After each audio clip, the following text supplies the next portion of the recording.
Okay, so welcome back, everybody, to the second part of my two-part monster session on Netconf and Yang. This one is more about running code. So what we're going to do here is to take a sliver of the things that I talked to you about in the first session and put some code and PDUs and stuff around it. We're going to use a couple of tools, or I am going to use a couple of tools. As you can see, I've moved from standing at the pulpit to sitting at the keyboard because I only have, as I mentioned previous, a single slide for this part of the session. The rest will be using these tools. For a Netconf and RESTconf server, we're going to use a product called confd, or configuration daemon. It is a, if you want, an on-device configuration management framework that used to be part of my ex-employer, TailF Systems. And it's a very ambitious implementation. Oh, that's better volume-wise. Now I'm right through your skulls. There we go. We will use that as our Netconf and RESTconf server. We will use a small Python script called NetConf Console to send Netconf content and watch it come back from the server. We're going to look a little bit at a Python library for Netconf, a Netconf client library in Python is what I wanted to say, called NC client. And we're going to use curl to tickle or to use the RESTconf for the REST interface. And again, I want to remind you guys and girls that this is going to be a protocol exercise. So while there's a lot to say about how to actually encapsulate all these protocol motions in libraries, that's probably for the next session or for the next time I'm hopefully invited back here. So don't be tempted to think that the tools that I'm using to show you what's actually coming over the wire are the only tools. You know, I've purposely picked things that does expose all the XML and the JSON that you can think of in these things. And again, there are many higher level tools to be used across these protocols that would make them immediately useful to operations teams. But again, that's not the intent or what I planned for this session here. This is to teach you exactly what it looks like for Netconf and RESTconf. Okay, so we can get rid of PowerPoint. I'd like to present my shell. This is where we will spend this session. And as much as I understand and have done this a couple of times, I'm going to have to switch back and forth a little bit to a demo script, so hopefully you guys don't get seasick when I do that. That's going to look like something, actually we can take this away as well. That's going to look something like this. All right, so we have a recently started Netconf server running in the background here. That's the confd session that I told you about, or the confd server that I told you about. We're in an aptly named directory called nanog demo. And inside this, we actually have a directory called netconf queries. And we're going to start by using the NetConf Console program here, right? So newly started Netconf server, it's running on my local hosts. So the only thing I need to add to NetConf Console here is how much I want to see. And since this again is a protocol experience, I'm going to ask the NetConf Console to show me everything. So this server is, yep. This is the management device, and you have something that is simulating the devices being managed as well? Good question. I would have probably needed another slide for that. So the NetConf server that is commonly located on a router or switch in the distributed network is for this purpose running on my laptop. So I'm going to talk to... The server runs on the router and the client runs on the laptop. See, that's another thing that I maybe should have put in the framing. In the Netconf world, we've opted for the client and server terms as opposed to, for example, manager and agent, which we talked about for SNMP. So the client sits with the management software, and the server, which takes requests from the client, sits in the network elements, right? So in the Netconf case, Netconf servers would be running in your, Juniper, Cisco, Alcatel-Lucent boxes, and the clients would be located in the EMS or the service orchestration system. Lots of people had it with reversal of Oh, would you prefer manager agent? or something. or something. I just think, because everybody thinks of the server as being a centralist thing, and the clients are the small. True that. Server is something that comes from, I guess, from Compaq or HP or Dell, right? Yeah, confuses everyone. So good choice then. You all woke up. That's great.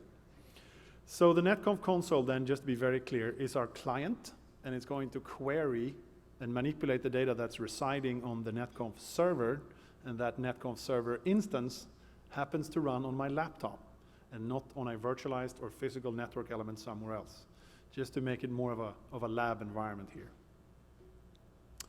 Okay, so the first thing that we would do, as I mentioned in the previous slot, is that we would issue what's called a hello, right? So in this case, we're going to use actually a feature of the NetConf console to send the hello message and start the capabilities exchange.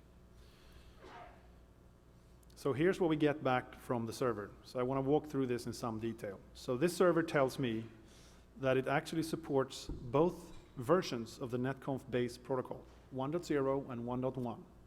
And depending on what the client sent, the session is going to be based on either of those. The only big difference between them has to do with framing or chunking, actually, which we changed between base 1.0 and 1.1. And then there's a number of, let me see if I can make it more readable, capabilities that has to do with the NetConf protocol itself.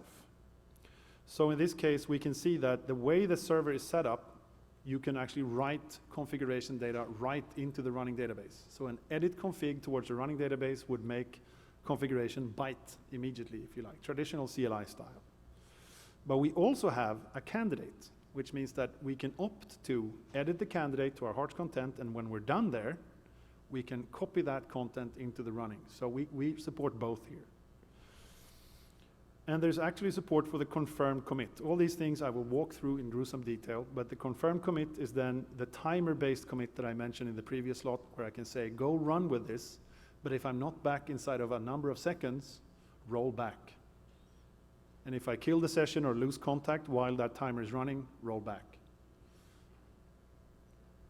We support XPath for queries. We support the opportunity to validate the data in the candidate before sending it to the running database.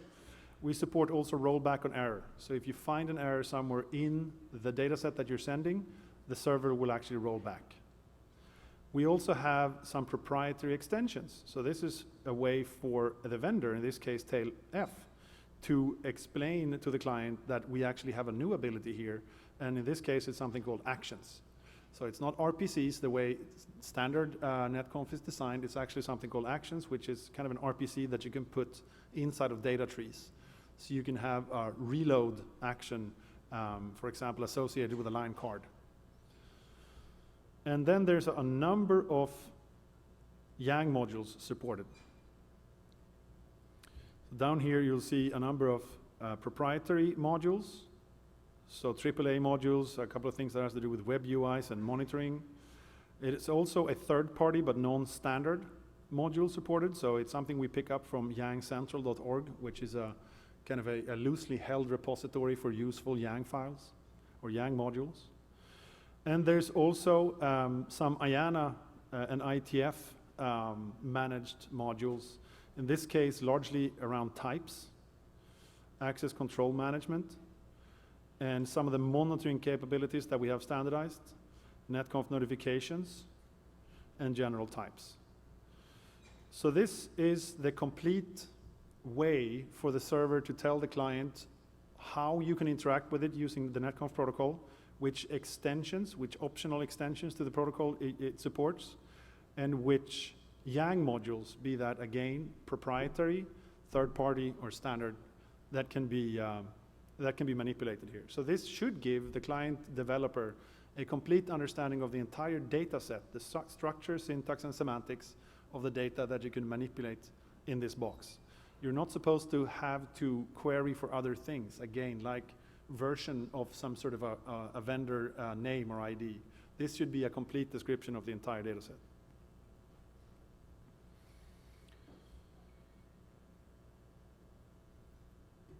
Okay, so the next thing, now that we know what it supports, the first thing we could do for this demo or for this session is to issue a get request on the root, right, without a filter.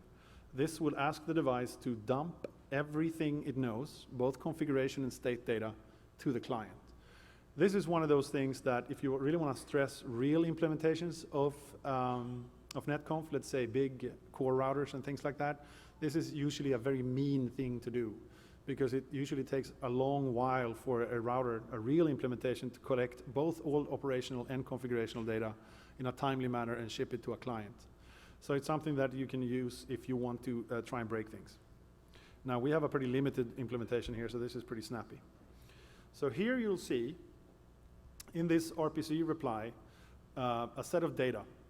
And here you'll also start to see, as I mentioned before, identifiers for Yang modules using namespaces. So when the client sees this, it knows which Yang module this data is valid according to.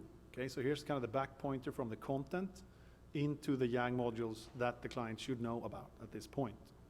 Right, so here's where namespaces becomes useful. So if we keep looking for them, we will see that, so we had AAA, here's the conf monitoring, and here's the actual content of the module that we're going to play around with, which is then from a third-party environment, the Yang Central repository. Here's our access controls. You'll see a role-based access control according to the standard model from the ITF. And here's netconf state. So here's actually another way of getting to the same data that we got in our hello, but inside of the protocol session. So if you have for some reason you want to see these things again, but you don't want to tear down the netconf session, you can query for this namespace. There's also types, right? So inside of this data model, we're leveraging or reusing a data type from an external or from a separate module, right? So if we look at it in this Yang file, you'll see that they have borrowed the transaction ID type from netconf monitoring, and they're using it here, right? So for completeness, of course, we need to point out the namespace here as well. Okay, so that's the entire thing. The second, of course, basic primitive feature we have here is getconfig. So remember, this will fetch only configuration data, right? So it will leave the state data out and just get the configuration. So that would be somewhat different. AAA is still configurable. We have configuration stuff in DHCP and ACM, but we don't have the monitoring things, for example. So the data that I mentioned you could fetch that would describe the capabilities is obviously something you wouldn't configure. So that's operational data, hence it doesn't arrive when I do a get config like this. Okay?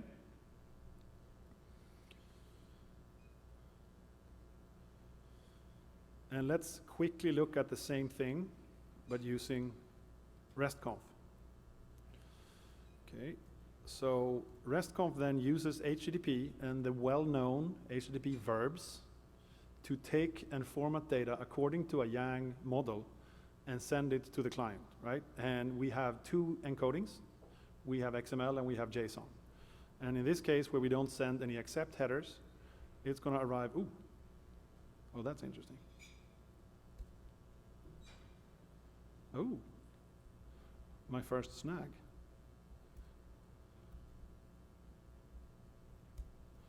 See what that is. Ah, here we go. Okay, let's do that again. Why would you do that? Here we go. So this is querying the top level of the REST API, right? So this would be the URL for the top level, and of course, just as with any other REST interface, you will have to know where to look for this, right? There are trickeries around using particularly crafted URLs and using the well-known namespace, but you will have to find the endpoint for the REST interface before you can start querying it. And for this implementation, this is where we're at. I'm sorry, RESTconf is an alternative to NetConf? It is an alternative protocol to use REST-like primitives or REST-like technologies to manipulate data that is modeled by Yang. So it's got the same consistent data store in the bottom. It's just another way of getting to the data and manipulating the data. And what do you see as the pros and cons of the two protocols? Thank you for asking. That's a good question. So in general, you know, Netconf is a context-specific protocol, right? It's got a lot of features into it as primary features that has to do with the distributed domain. Things like the underpinnings of transactions. RESTconf is leveraging REST, right? REST, for example, has the idea that there should be no side effects. Hence, you can't do transactions, right? So for lightweight, one client to one server, fetching and simple configuration changes, RESTconf is great. For distributed domains where you need transactions, Netconf is probably your best bet. So we also see things like RESTconf on top of controllers, where there's practically no distribution, right? It's just a single server. While there might be a use then for Netconf in the actual distributed network elements themselves. Does that make sense? Kind of. Okay, I'm going to show you then, of course, what it looks like over JSON. What is this? This is mean. Ah, hang on. That's not it. So here's the JSON. It is not very beautiful. We'll look at bigger models, but of course it's the exact same thing. We just asked it for a different encoding over the wire, right? So now it comes down to programmer preference. Would you rather whip out your XML library and parse the incoming content, or would you rather use your whatever native way you have of parsing and ingesting JSON? But it's the same data, and it's driven by the same data model.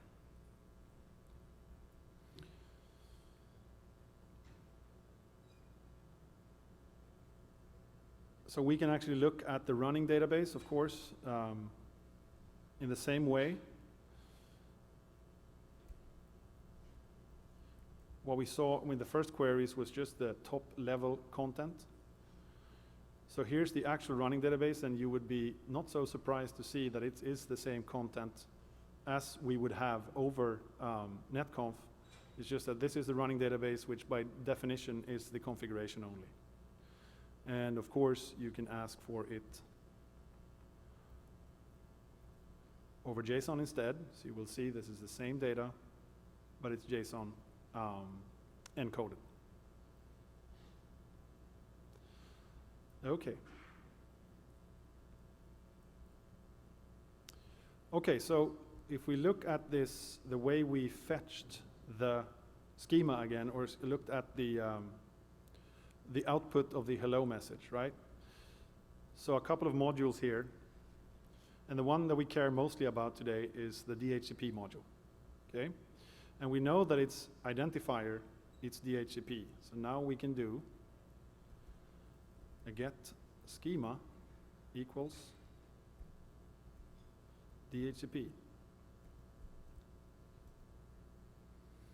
So this tells the server to send us the actual content of that schema. So again, if you open up a hello, if you have a capabilities exchange and the hello message from the server tells you that there are now modules that you have never seen before or new versions. This is literally how you would go about updating your disk-based library of Yang modules or whatever you need to do with it to be up to date, right? Another. Would you expect that the server, that is the router or whatever, would actually have this in textual, or would it have to go off and construct this somehow from its underlying implementation? I would strongly suggest they would have it textual. Strongly suggest. Why? Speed. And because there's no reason, I mean, remember, it's the schema, it's not the content, right? So there should be little need for assembling things. It should literally be a part of shipping code should be putting the Yang file on the file system and just serve it. Right, but presumably you wouldn't fetch this if you don't know what this is, okay? So you would assume your network manager would know this already because it's typical management block. And presumably the router itself, the actual implementation of this is written out in C or whatever. Yeah. So this is just sort of an informational piece that they have. It is an informational piece, but it's a pretty crucial one, right? Because it means that any interested client can acquire, you know, the kind of contract between the network device itself and the client world, right? It is almost like a promise from the device. That these are my current data sets that I support.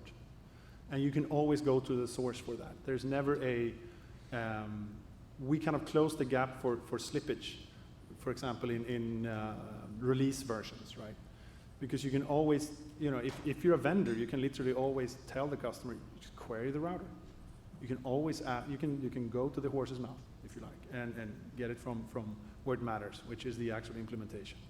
So this differs from the common solution in SNMP where you might ship the software version and the bits as a separate file. Which I'm sure you know has led to eons of painful mistakes. There were never a way in SNMP to actually query the box for its MIBs, which was, in my mind, you know, something we should have done for SNMP as well. And you would be stuck with offline libraries where there was no structured version numbering either, so you could never be sure that the MIB file I have on disk is actually what this agent implements, because there were never, you know, version strings. So this is trying to really solve or dissolve that problem.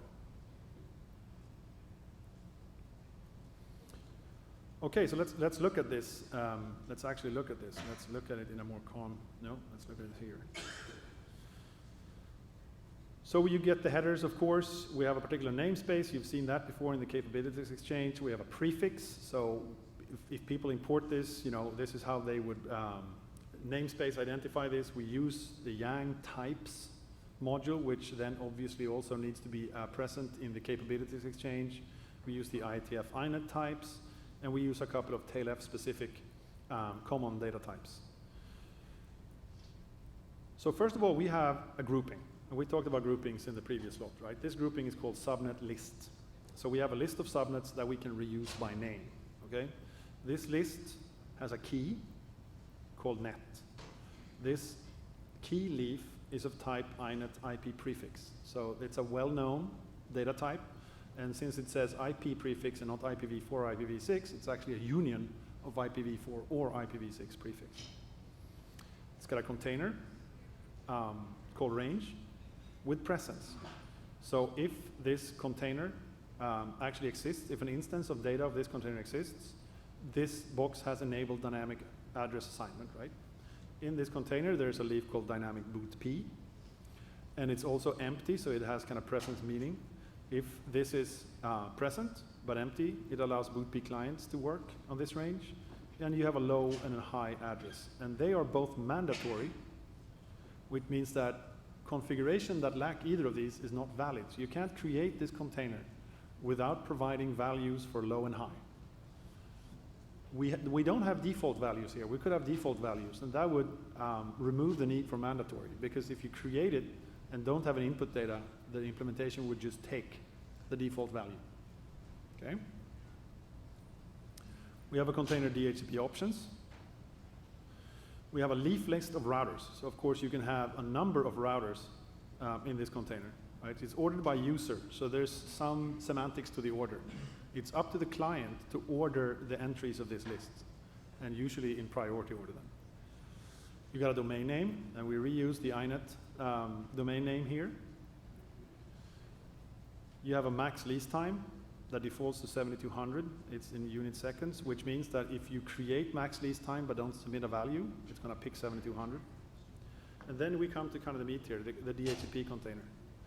So you have a max lease time for DHCP, defaults to the same thing. You have a default lease time, and here's where it starts to get interesting. Here's a must statement that says that the default lease time cannot be longer than the max lease time, right? So we can capture those that mistake before hitting the actual instrumentation by just looking at the data incoming, right? And the default for that is 600. And here's how we instantiate the grouping that we started out with. So here's a subnet list. Here's where that is actually, let's say, expanded into the data tree. We got a container shared networks, which is a list of shared networks with a key name. It's got names, and it also uses the subnet list. It's keyed off of name, but it's a set of subnets. And we have a container status, which is config false. So this is not configuration data, right? It's actually state data. So it's the content of this will not come to not be returned if we do a getconfig, right? So it's typically, the way I usually think about it, is typically something that you wouldn't expect in a backup file. So those are the leases that we have. Yep. That's right. Config false on a container declares everything under that container to be config false.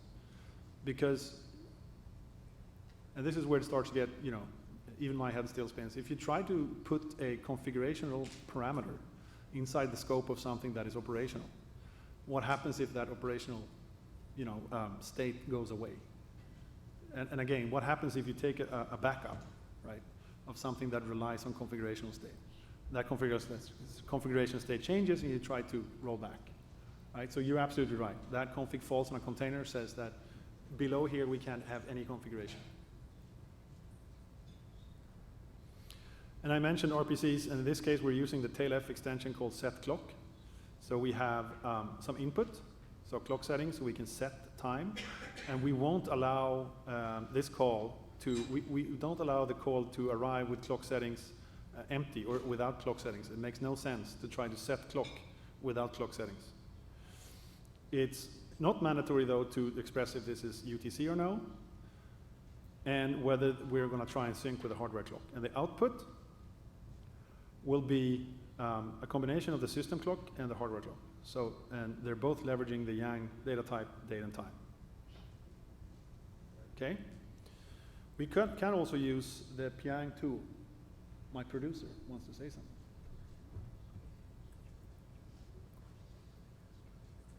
I can. I will repeat the questions. Thank you, sir. So there's a tool called Phang. So if you want to take a quick look at the structure of any module, I would strongly suggest you look at Phang and its output format called tree. So I just so happen to have up here the DHCP Yang module. I hope I can resolve all dependencies, otherwise we'll have to go work on that. So here's the same data that I just showed you, but in an ASCII tree format. Okay? And it's got a particular way of coding things, but this is easier to get an overview of than scrolling through the Yang file itself that I just did. There are also many other output modules for this, including, for the so inclined, a UML output module that can take Yang and output something that looks a whole lot like UML. So it depends on your needs. Okay.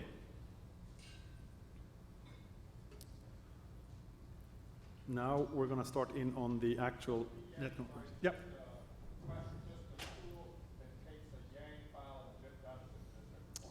That's right, it's a parser validator. So the question was, Phang is a tool. Yeah, so as an input it takes Yang files, it parses, validates, and it's got a fairly flexible output format plugin environment. So in this case we used a particular output format called F3 or tree, and there are many others. And it's open source and it's available at I think it lives at Google Code.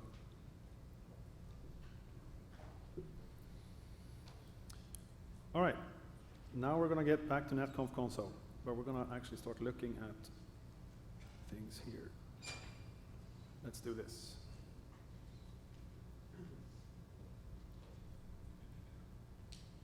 No, let's not do that. Let's do this. We're going to look at a simple XML request for a filtered GET request, okay? So what you'll see here is a complete session. So of course, every time we start this up, we're going to send a hello, get the capabilities back, do our RPC, and then close the session. But the important content is in the middle here. So here you see the layers again, right? Here's the RPC layer. Here's the operation. In this case, we actually have an additional layer of semantics, which is a filter. So we're going to filter on this namespace, which is the DHCP namespace. And we're going to filter on DHCP, so only show the subtree below DHCP. So we would do NetConf Console.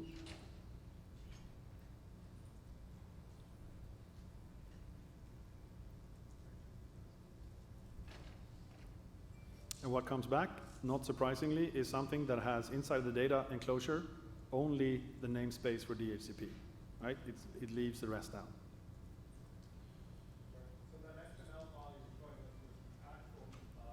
response from the server. No, sorry, the original one that edited was the command to the server, Right. which was a net count and not yang. That's right. That's right. Yeah. So what I just showed you here in the editor session, this is the actual netconf payload that we're sending. So I'm asking the client to send this in rapid succession and see what comes back from the server. So, so like you said, I'm sending a netconf RPCs, and I'm showing on the screen the output that comes back. Again, this is on the protocol level, which is very specific to this session here today. This is not how you would do it in your day-to-day operations, but to show you the way the protocol works.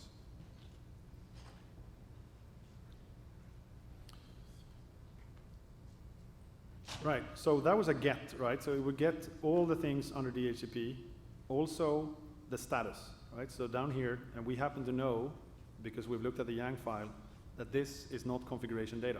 This is actually the leases that we have outstanding.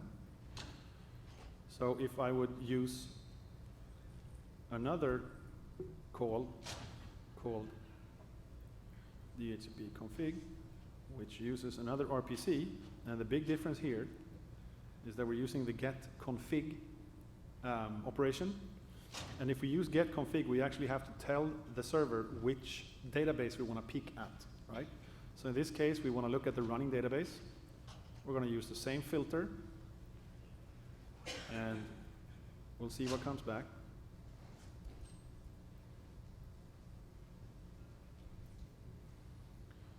And what you'll notice here is that there's no status subnet, right? There's no status subtree. So we're only fetching the configuration. So again, this content is what you're supposed to be able to put to the side.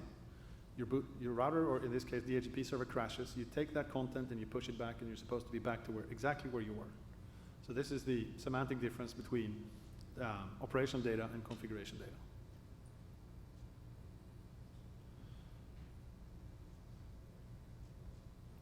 Okay, so let's go into the more interesting things. We're going to start updating things here, and we're going to start with just manipulating the running data store. So we're going to write right into what it's doing right now. We'll get to commits and the candidate later. So we'll start by using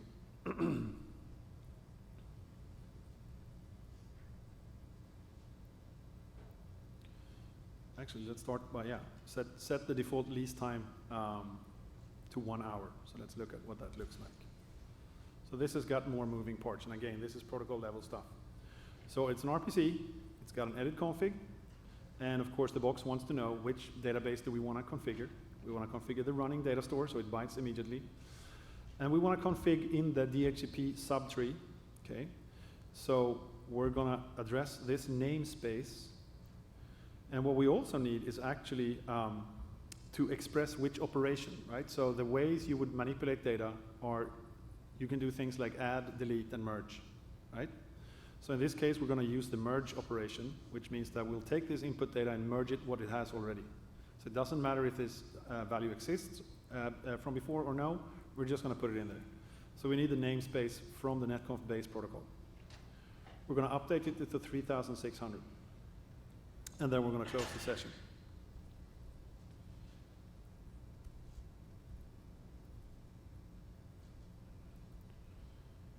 Not much to happen here, right? We just had a successful return. So the server said OK, which means that the value is now updated, right? So nothing particularly exciting there. Now let's do something more exciting. Let's look at the invalid data set. So down here, we're going to put the default lease time to something that we know is higher than the max lease time, right? And this is not allowed according to our Yang module's must statement. So if we do that, we should get a more interesting feedback. Whoops. So here it tells me, and of course this again is based off of the Yang that's loaded into the agent, right? So this should happen far before you upset the actual instrumentation, the actual router running code, right? You get an RPC error with a number of metadata. So it's application level, it's an operation that failed, it's an error, so it's a violation, right? And it's a must violation. And the error path in this case is in the DHCP namespace, and it's actually in this subtree of the data set, right? And the error message in English is exactly what it said in the Yang module. So it literally sends what the Yang module describes as the error message because it broke the constraint. Now we're getting a question on the mic. Great. Yeah. Yeah, I'm Richard Campbell. I'm with Priceline.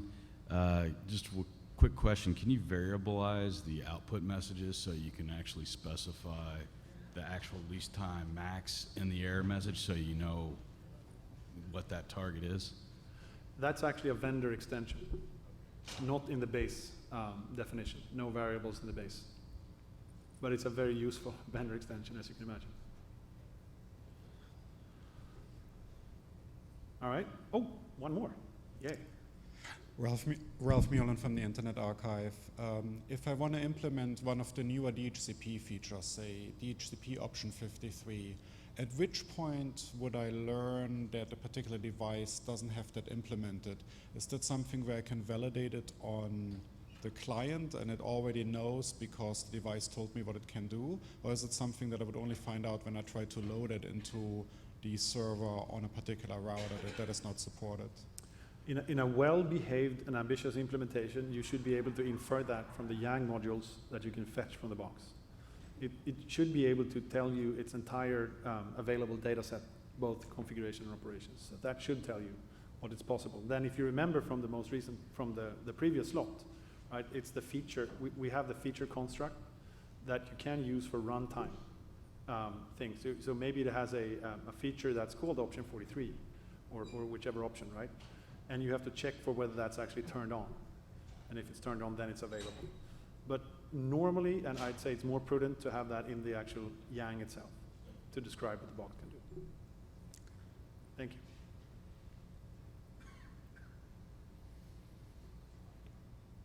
Okay.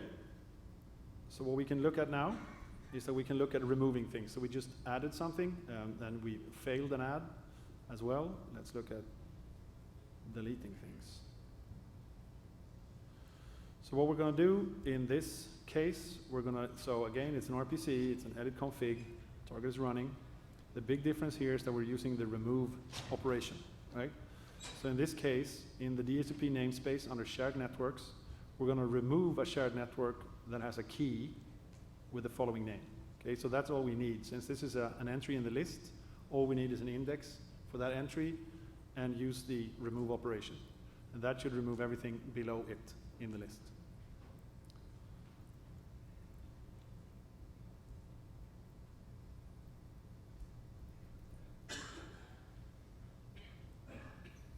Not much happening here as well. So this is an OK. So we now have removed the 2249. So of course our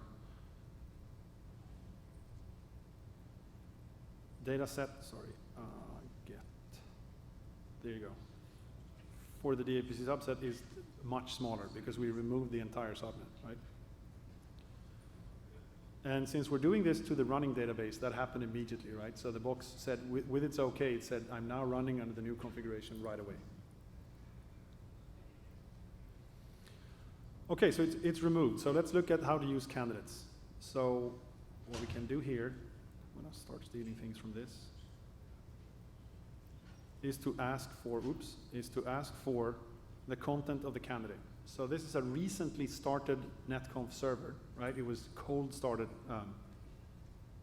half an hour ago, which means that when you check the candidate database, if you're the first visitor to the candidate database, it's going to have the same content as the running.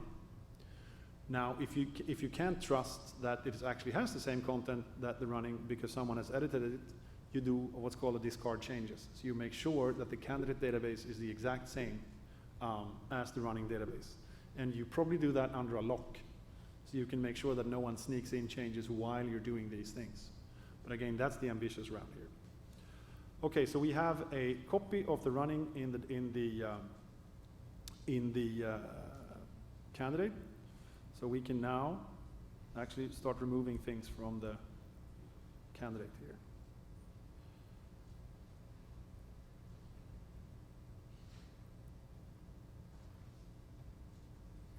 Yeah, I want to show you this first. And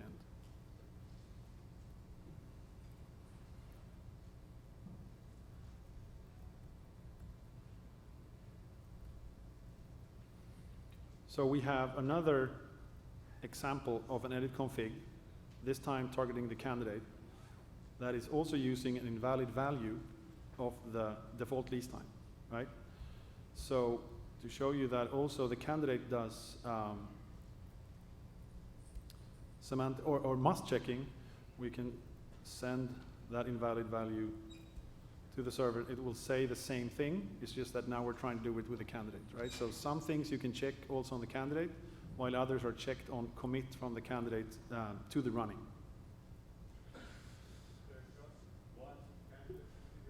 There's a single global candidate.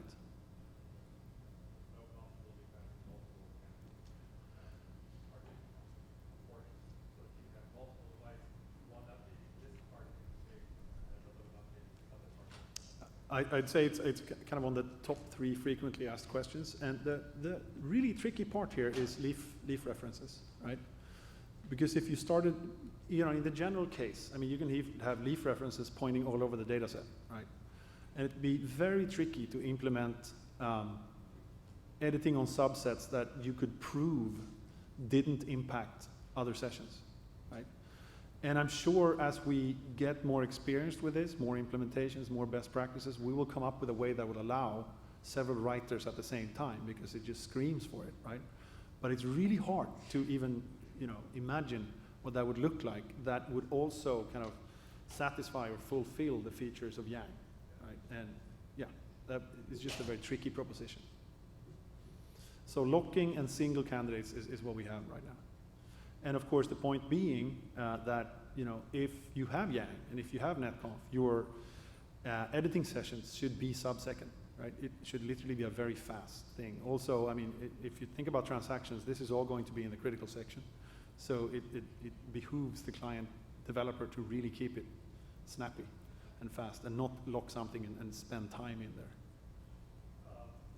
Okay, so then create your candidate session, write it to your running config. You want to say, look, let's do this for a few seconds there. You just text that you've done this so that you know that there in the middle of making changes might get rolled back in whatever time because it hasn't succeeded. That's where locking comes in. So unless you lock, that can happen. But if you make sure that you discard changes and then lock, you avoid that.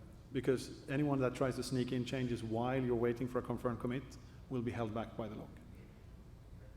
Okay, so you execute your confirmed commit, but it's still not, you don't know, how do you know when that time interval is expired? So you see that in your session. And if you close the session, it's going to roll back. So you have to wait in the session. It's a session protocol. Yeah. How do you know that somebody else isn't waiting? Oh, thank you.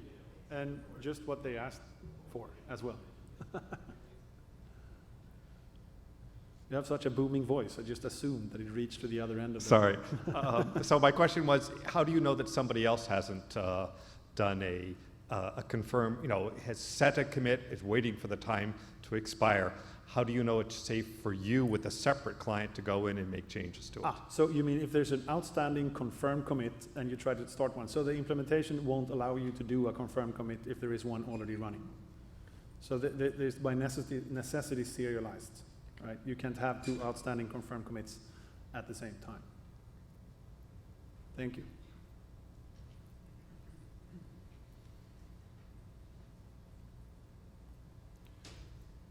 So we're going to add back the shared net, but we're going to add this back in the candidate, okay? So the shared net that we just removed, we just added that, but we added it not in the running, but in the candidate data store. Let's take a quick look. And you guys know this by now, but here's the big difference. So it's an RPC, edit config, it's to candidate, and it's the subset of the data that we just removed. So if you remember, we removed a shared network with this as key, and now we're putting it back. I just happened to remember what it said here. But now, again, it's still in the candidate, right? So we haven't committed it to running yet, so the box isn't running on the assumption that it should have those subnets yet. So what you can do here, which can be very powerful, is to send a validate, issue a validate request, right? And in this case, again, it's an RPC. It's a primary RPC called validate, or a feature RPC called validate, part of the netconf-based protocol. And it validates the candidate. It just says, look at the content here and compare both with your Yang declaration, and if you have other things you want to check as well, do that. So this is also part of the kind of two-phase commit, because this is the prepare phase. So you can ask the device to say, to tell you that it's reasonably sure that this is valid, right? So this is the prepare step in common database lingo. And of course, we hope that this is all well in this case.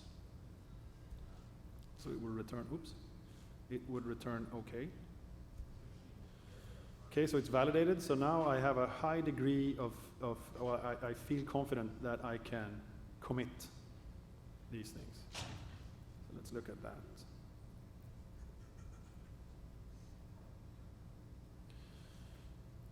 Pretty straightforward, right? Commit doesn't actually target any particular databases. It's inferred that it's taking the content of the candidate and putting it into running. So all you do is issue a commit like this.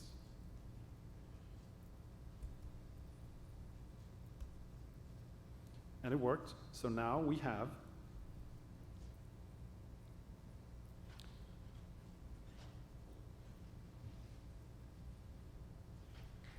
put back, whoop,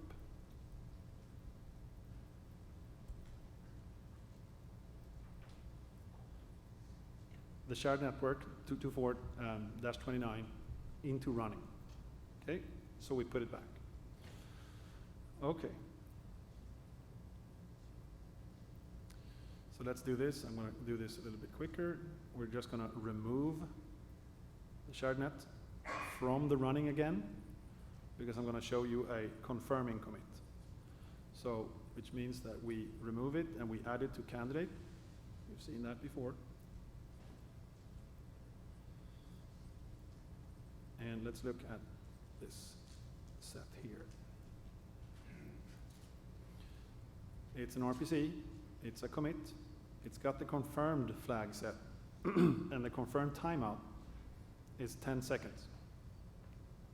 And the persist ID, if I wanted to do something about this later, is befittingly enough nano. So in this case, I'm going to let this actually run. Let's do this.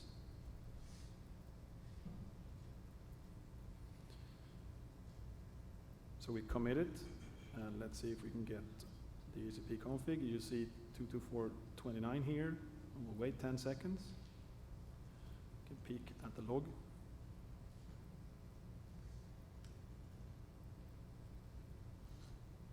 It's gone, okay? So the device timeout expired, and the implementation itself rolled back, right?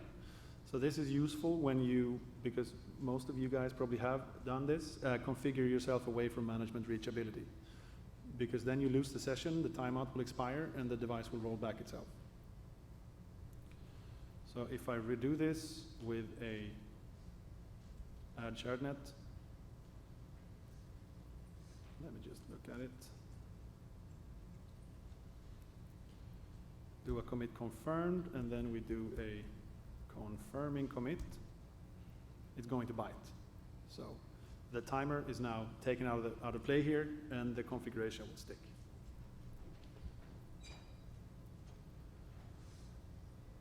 Any questions? Okay. Oh, good. So the persist is if you have an outstanding confirming commit and you want to manipulate it later, it's the ID to, for example, cancel the commit. Right? You need to be able to identify that you know which one you want to cancel, even though there can only be one outstanding.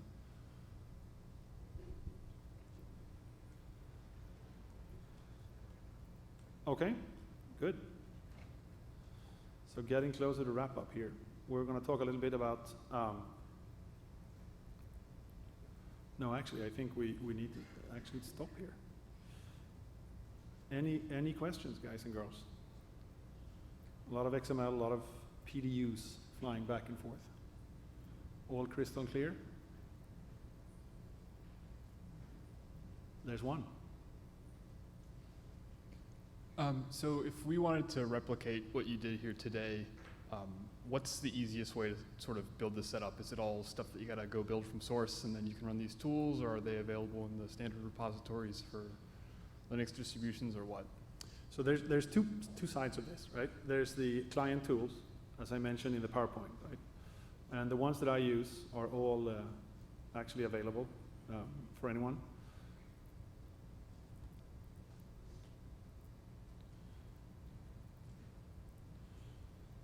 So the NetConf Console, you can find that. The NC client and curl obviously are readily available, right? Now the confd, in this case, the server is not, right? Right now it's still a proprietary solution. We are working to change that. So I now work for one of the vendors, and we're trying to make this actually something that will be freely available, but it isn't right now. There are other open source implementations of NetConf servers. There's one called Yuma, there's one called libnetconf, and there's one called freenetconf. And they're all fine, and you can use them, of course, for these types of exercises to your heart's content.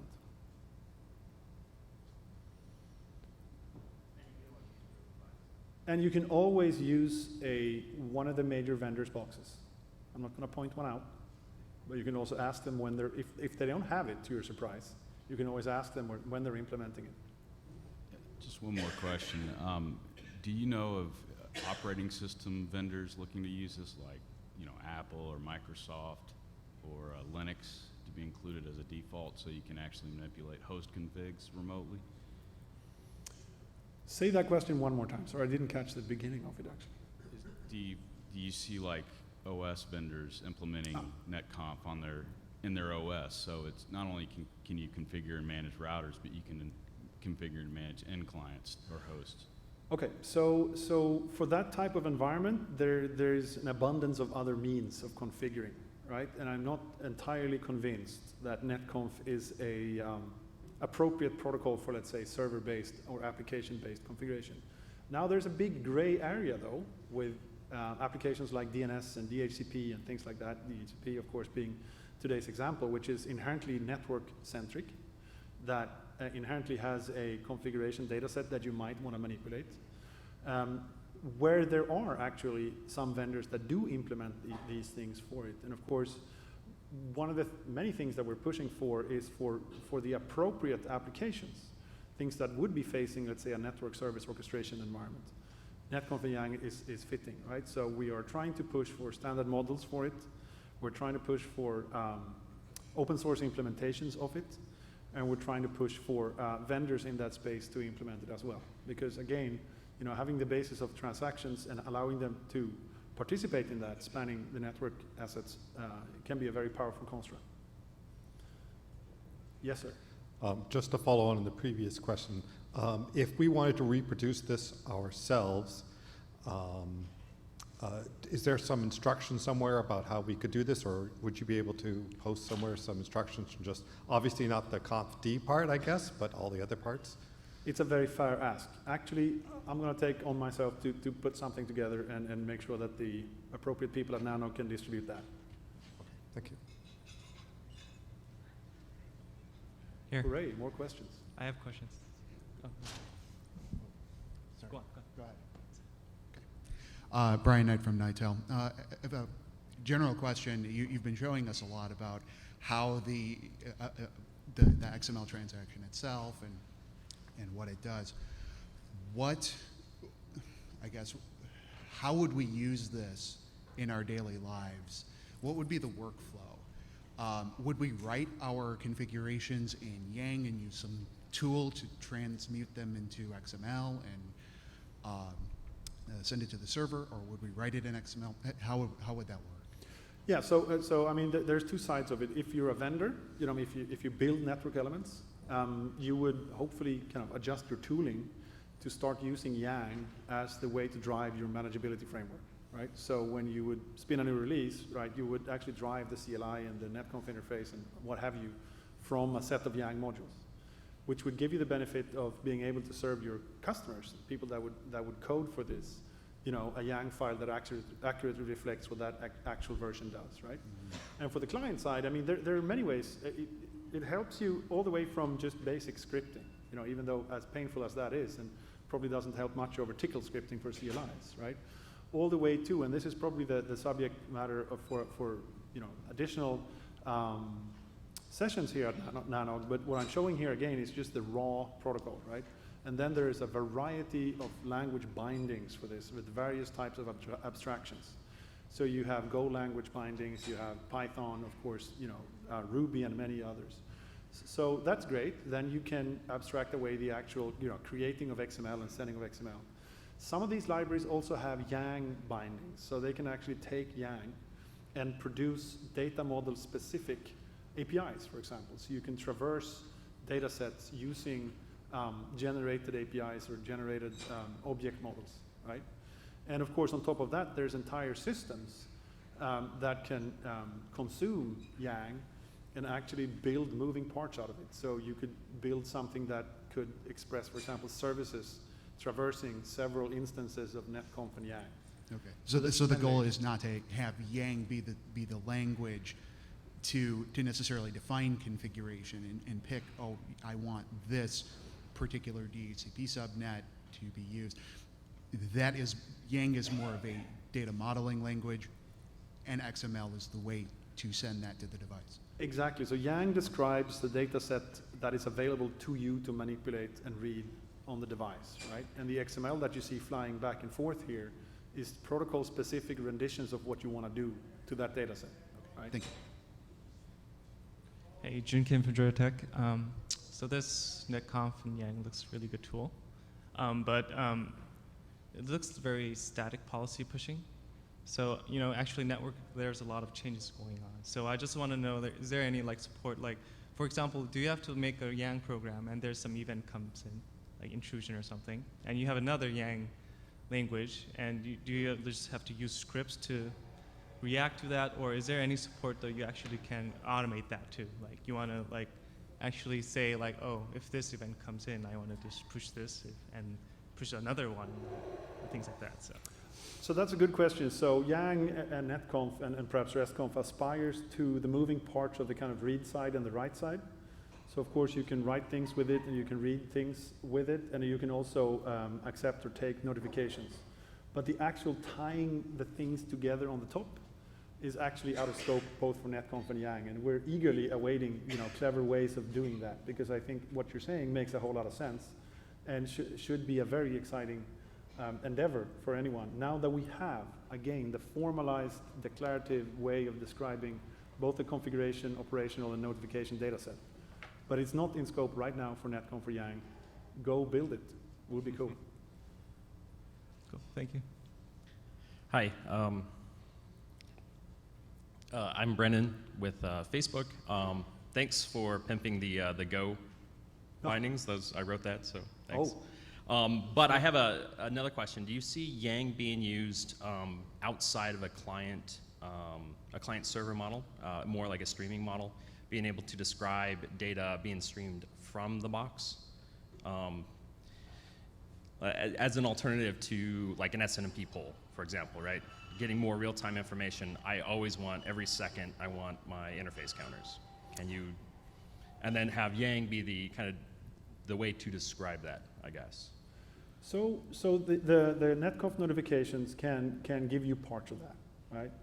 It is a way of saying, for example, the client can say, first of all, I want to see all the streams that are available, right? And I just want to see these streams.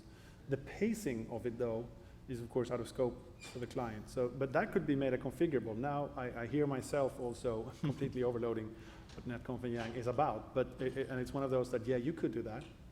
I'm not sure it's the appropriate way, but certainly you could do that. Thanks. Go language, by the way. Don't stop. Don't stop. Any other questions?